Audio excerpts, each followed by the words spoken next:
folks, welcome to Jenny's paleontology lesson and welcome to another video.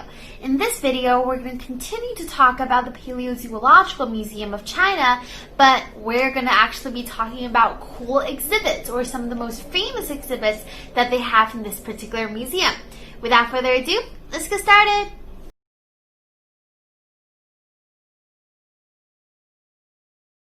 Let's kick things off with Latimeria. Latimeria are low-fin fish, or otherwise known as living fossils. They live as long as 80 to 100 years, while they live as deep as 700 meters, although they are most commonly found at about 90 to 200. And now they're very opportunistic feeders, meaning that they feed on almost anything they come across, like cuttlefish, small sharks, other type of fish, and much more.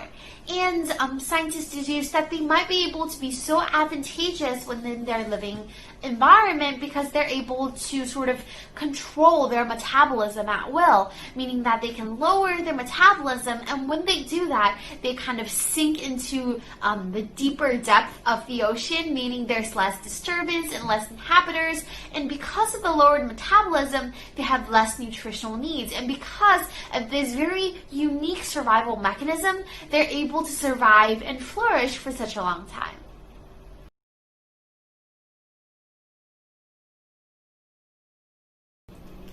Next up, we have Mamenchisaurus. It is a genus of sauropod dinosaur that lived during the late Jurassic period, which is about 160 to 145 million years ago.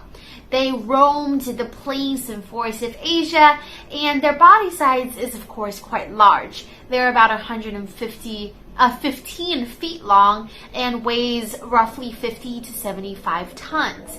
They have a remarkably long neck that is made up of 19 elongated neck vertebrae, and this long neck is actually a spark for controversy because there is sort of disagreement over how that neck was used. Now, for me, I might have assumed that, because it has such a long neck, the Mamenchisaurus must have used it to really eat the uppermost foliage on most trees.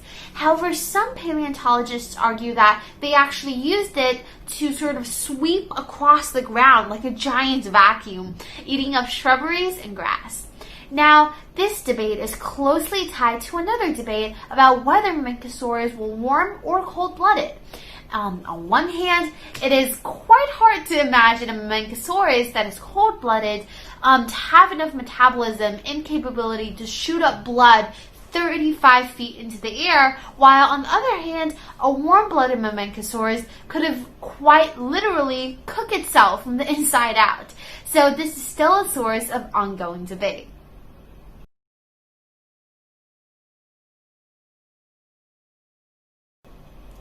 Last, but certainly not the least, we have the Confuciusornis. They are the earliest beaked birds ever found in the history of paleontology, which makes it such an exciting find in the Liaoning province. They were first described in 1995. Confuciusornis are crow-sized birds that lived during the late Jurassic to the early Cretaceous period.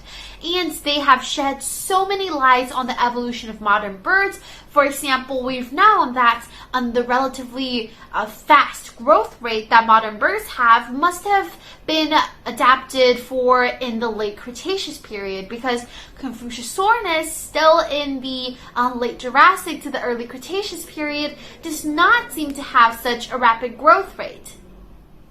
So that's all I have for you guys today in this video. What did you think about this video? Are you interested in learning more about Latimeria, Mamenchisaurus, or Confuciusornis? Tell me something in my channel page, and I really look forward to seeing you guys in my next video. Most importantly, during this time pandemic, stay indoors, stay safe, stay healthy, and stay connected. See you guys next time. Like a bird on a tree, I'm just sitting here. I got time, it's clear to see from up here.